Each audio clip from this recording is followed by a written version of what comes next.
Hey YouTube, I'm coming at you with my Double Flyer 2025 version, and I will explain why this team works and why it works so well and why it's worked in the past. So basically you have a Pokemon that is weak to ground on the front and double flyers in the back. And what made this team work in the past and what makes it work now is Gligar.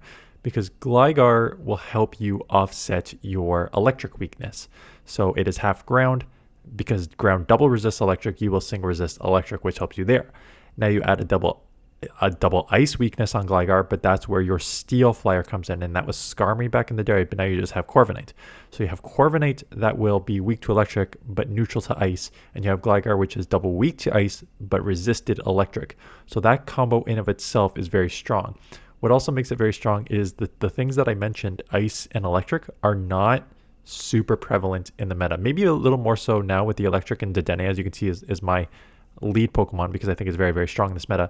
But overall, there's not a ton of electric, not a ton of ice, and not a lot of things that are just generally beat flying. That's why these other flying Pokemon, like the secondary typing Pokemon like Jumpluff and Mandibuzz, get in with ease. And that's why when you had Wing Attack so strong, there was just so many flyers because a lot of things that beat the flyers were not in the meta. So I think it works now. I paired it with Dedenne because I think Dedenne is very strong on the lead. You do not need to leave. Like I said, Gligar and Corviknight have enough coverage. Like Gligar has that dig, and again, the second part of it is dig on Gligar hits for steals and rocks, which flyers would otherwise have problems with. But now you also have Iron Head on Corviknight, so it's really just a lot of coverage there, which is why this works so well.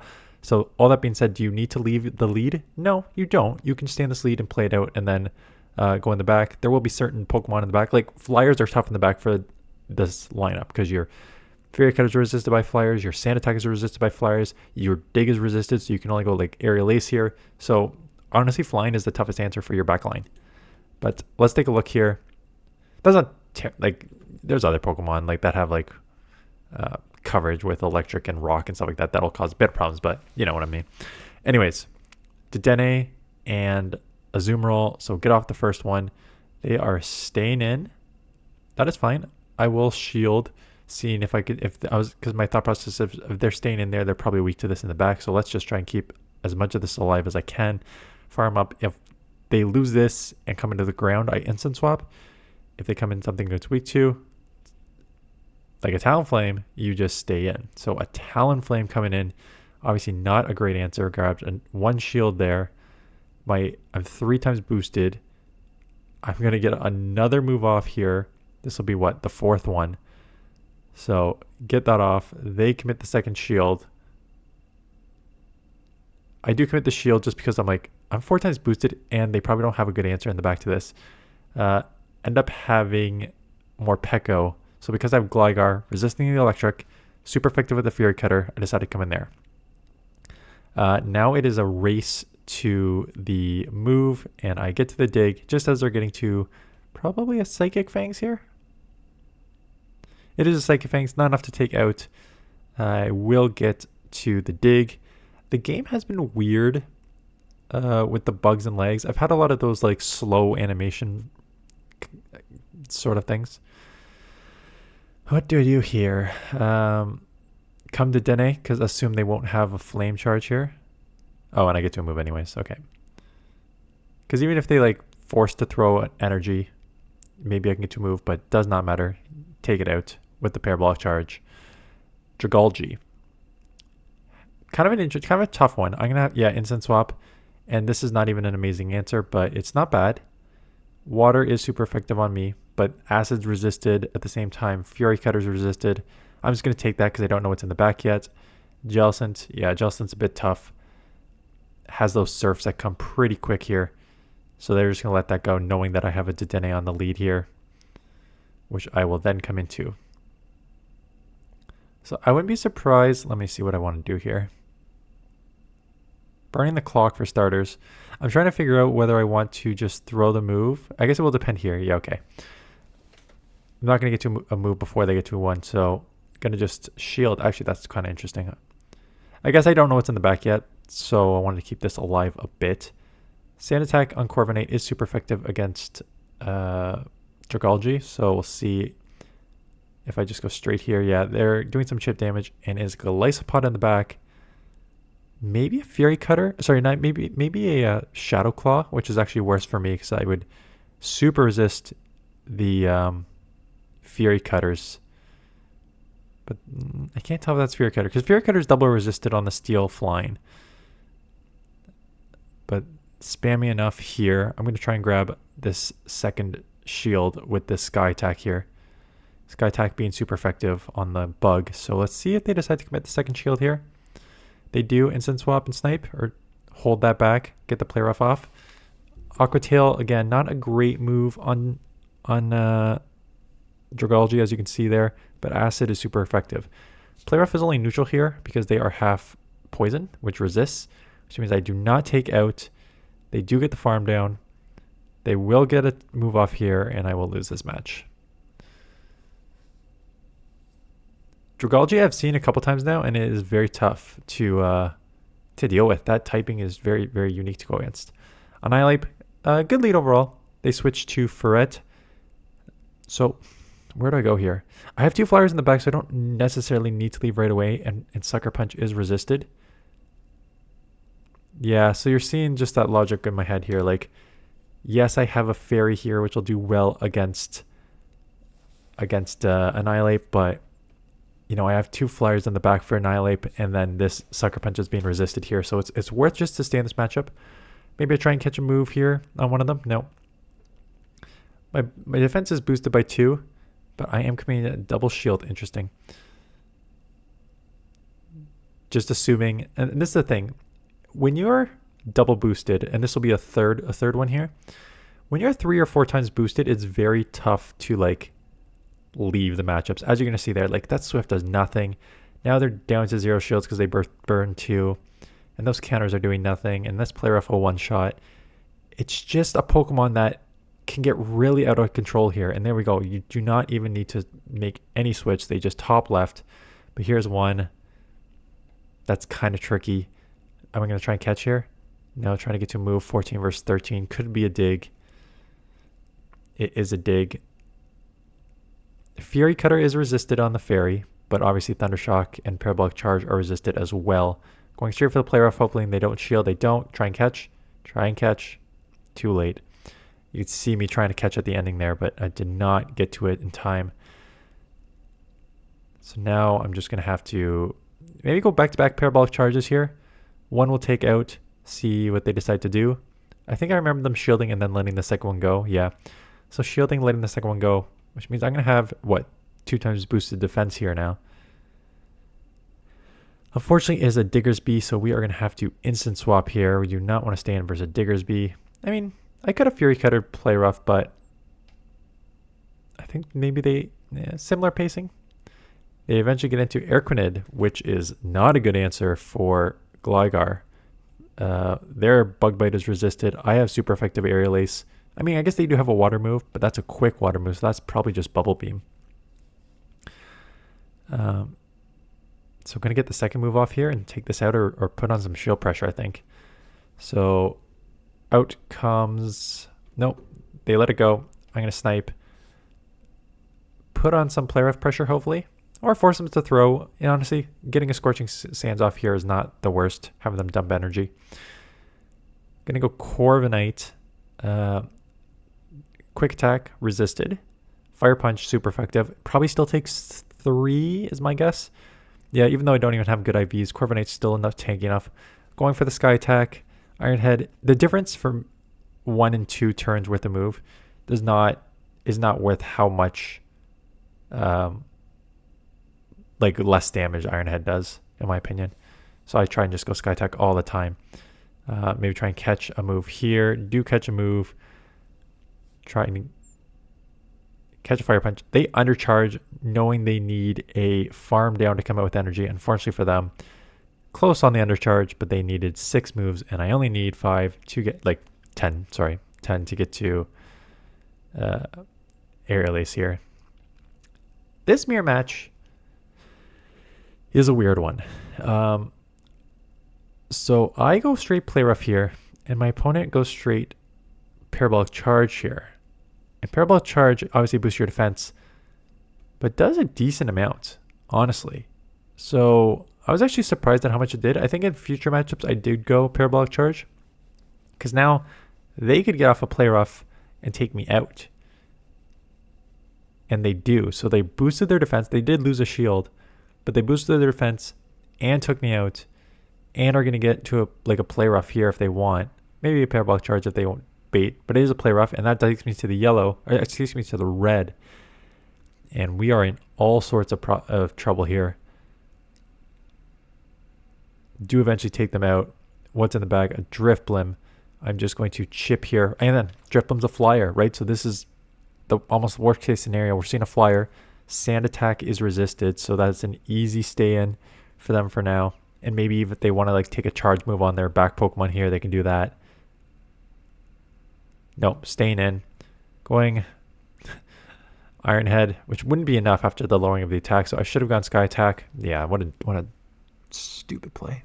Okay.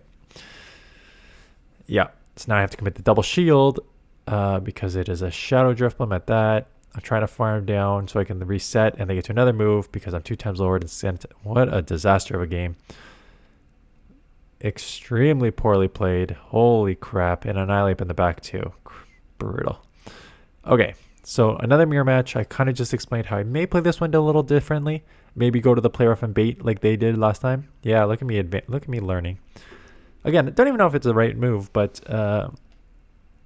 they do get off a Parabolic Charge, which puts me behind here.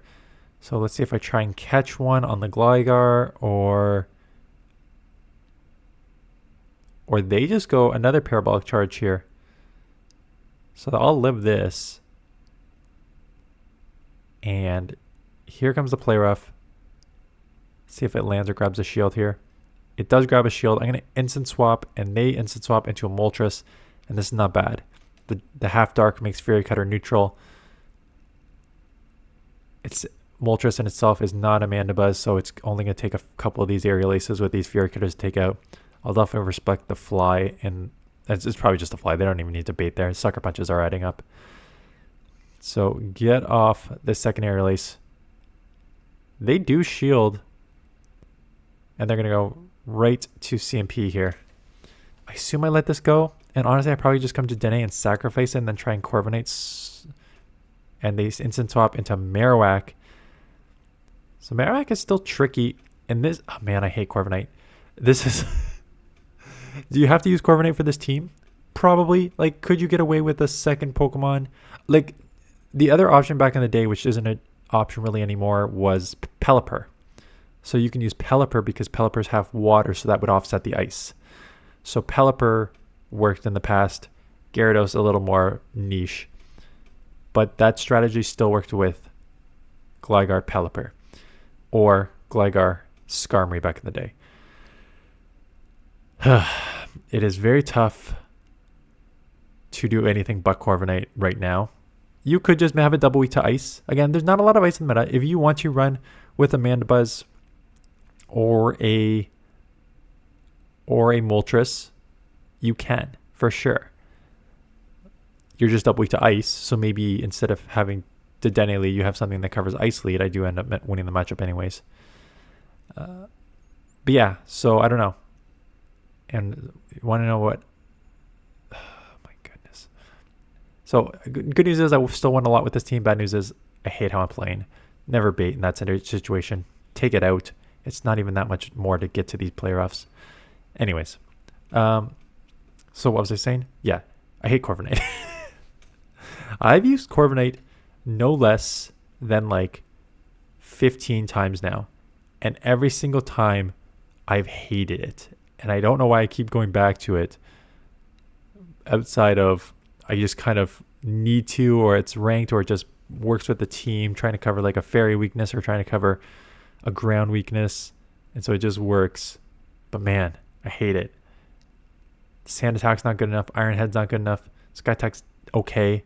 It just gets by on its typing and its stats, right? I'm shielding up a Shadow Bone because I'm seeing a potential second ground Pokemon in the back, or a second Pokemon weak to ground in the back, I should say. So it's another fire or another Pokemon that is weak to ground in the back. I'm going to come in here, probably respect this Shadow Bone, thinking that it's probably going to be the hardest answer I'm going to see. And it is a Lapras. So, Lapras. Okay. That's the problem with team reading. Like, you can work through the logic being like, why are they coming in with a Hex Marowak unless it's like a safe swap and there's like a second fire in the back or something? And then you play it out and it's just like, oh no, it's a completely different Pokemon that there's no logic on the team building just outside of like meta Pokemon. So Psywave is resisted. Sparkling Ariel will do good chip. Enough to pay. Yeah, I eventually need a better Corviknight. This is neutral, but I don't even know if it's enough to take out here. It is not. They are still alive in the back here, but able to take them out for the win here. Gastrodon, terrible lead. Will instant swap to Gligar. To be met with Fortress. Okay. I mean, Fury Cutter's resisted on the steel. Dig is half neutral because they're steel bugs, so I just wanted to chip that and then go to this. I'm gonna try and flip switch. Yeah, I cannot have Dedenne see Gastrodon, so I'm gonna commit that shield to try to flip switch here because I really do not want that alignment on the front there. Just go Aerial Ace, and it is not enough, but I do get the farm down, which is pretty big. It is a Golisopod in the back, so love to see it. Aerial Aces are super effective. They do shield one too, which is nice. Get off another one. It won't take out. They've already lowered my attack. They are farming a ton. Maybe trying for the full farm down. Not going to get... Okay, CMP. That's fine. Job is done. Dedenne here. Instant swap to Corviknight. Pretty good answer. But as you're going to see these Earth Powers land, I think I just need a better Corviknight. Didn't Rookity... Oh, Rookity's going to have a Community Day. That was the one that won the vote. So that's what, the August Community Day? Yeah. So I think for now, it is just play with this, and then we will build up a better Community Day one. And I think the Community Day one, when I get better IVs and it gets a better move, I think it's going to be a very... Then I'll give it the ranking it deserves. For now, I still feel like Corviknight's overranked. Again, I still think part of that is my IVs not being where they need to be for this. But again, do IVs matter a ton? No, it's not like I'm moving a ton of levels with the difference here, but you know, I just think the moves are the main problem. One of the main problems. IVs probably don't help me here, and I will get a better one at the Community Day when we have it. I think that one's in August, because I think Quaxley's already been announced for the July, right? And then Annihilate. I think maybe this is the last one. No, two more. I talked too much at the beginning. Credilli coming in here where Acid was resisted, Grass is resisted, Rock is neutral.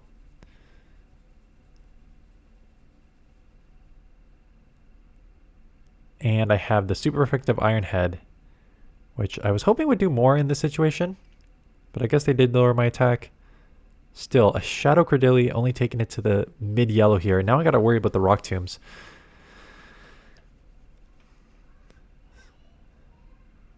So we're going to get to a move here.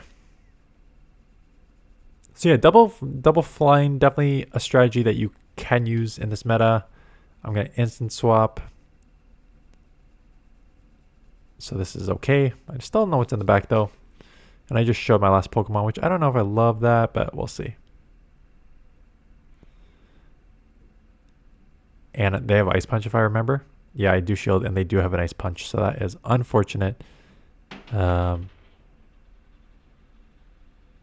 Get to a second Aerial Ace. That's fine. They're going to commit the shield, just take me out here. But I still basically have 3 answers for this. Or 2 more answers. Although Corviknight's kind of neutral. So yeah, I'm not surprised they're going to go Dedenne here. Just going Parabolic Charge because they're already at 50%. It's a good move. Parabolic Charge is a good move. Like, look, it does good damage. And it's a Fortress in the back. A Volt Switch Fortress at that, which is maybe worse for me. Because if you're running Volt Switch, you are probably running Rock Tomb Earthquake, which is why I tried to catch here. You may be wondering, what are you doing? Volt Switch means you're more likely to run Rock Tomb Earthquake, which means an Earthquake would one-shot Dedenne. So I had to try to like catch that Earthquake. I do manage to get Sky Tech off. They do just go Rock Tomb here. They don't have any more energy here. Arctibax. Arctibax resisting electric, running an Ice Fang here. So this is actually a terrible matchup for me, which makes it a weird, like I could maybe go Corviknight, but I can't go Gligar. Gligar's double weak, so that's why I'm just playing this out. Unfortunately for them, they do not commit a shield on that and get one shot by the player off. Always try and grab that shield or take it out. That's what I always say, even though I don't always do that. There's Tink. Probably has Bulldoze. Terrible non-stab move now. Boosted defense allows me to still get back to this, even though they kind of lowered my defense, got me back to neutral. And this is why this Pokemon can be so strong.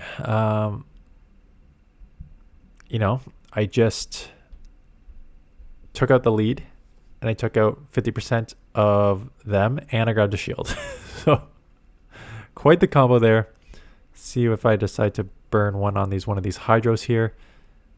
I'll probably burn one here if they get another move off.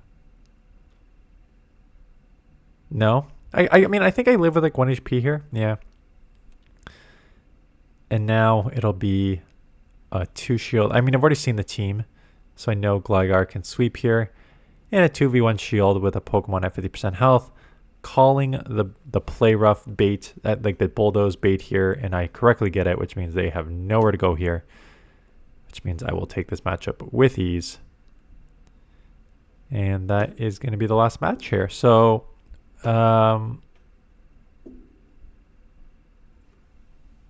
yeah, double flyer works. It works in the past. It works now. I think you have flexibility too. Like I said, if you really want, you can be double weak to ice. There's some ice, but if you don't want to be double weak to ice, there's options to make sure that you're not double weak to ice. And I used the Dedenne, but you can honestly, the flexibility of the double flyer team allows you to use almost whatever you want in the front. I think that's what makes it so strong. I did something weak to ground, so you have 2 flyers in the back, but honestly, if you want to use a ground Pokemon, like a Marowak or something. No, Marowak's weak to ice. That's a bad example. So you can't use water because you'd be double weak to electric. You can't use ground because you'd be double weak to ice. But like dark Pokemon, ghost Pokemon, fairy would be a little tricky because then you may not have a second move on Corviknight or that for like a fairy for steel. So that's a little, so just like think through a little like logic about what you have coverage for in the back versus like what is potentially meta. Anyways, that is it. I forget when this is going up. I think maybe Monday afternoon. So it is league turnover. It is Great League again in a Little Cup. So we'll definitely do top teams for both, but focus on the Little Cup for starters, and then we'll see what people are playing and make a decision what to showcase. But probably going to be a healthy dose of Great League next week too. With some Little Cup, we'll have to see what the rankings are. I don't know if the rankings are out yet. It's still a bit early when I'm filming this. That's the best part, being able to get ahead on some of these. Oh, Little Element Cup it is. I know.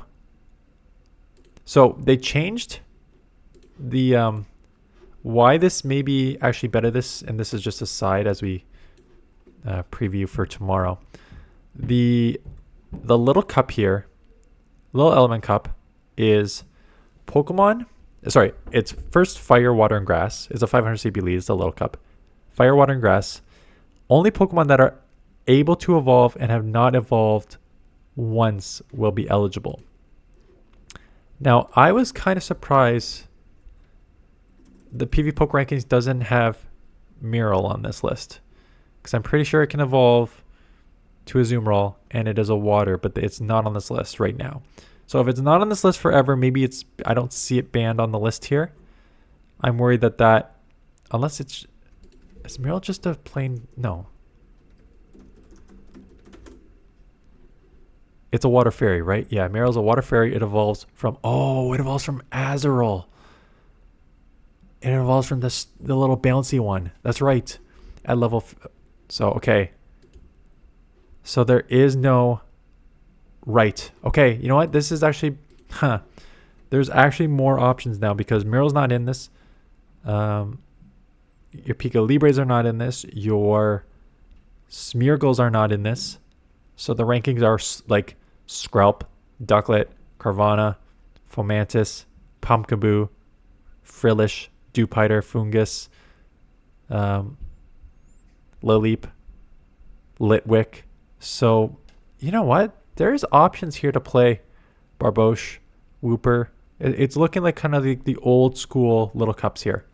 So maybe definitely have some more play this time around, and more. I think more people will have options to play this. But Great League is on too, so we will see what people play. Anyways, that is it. Thanks for watching. See you guys in the next one.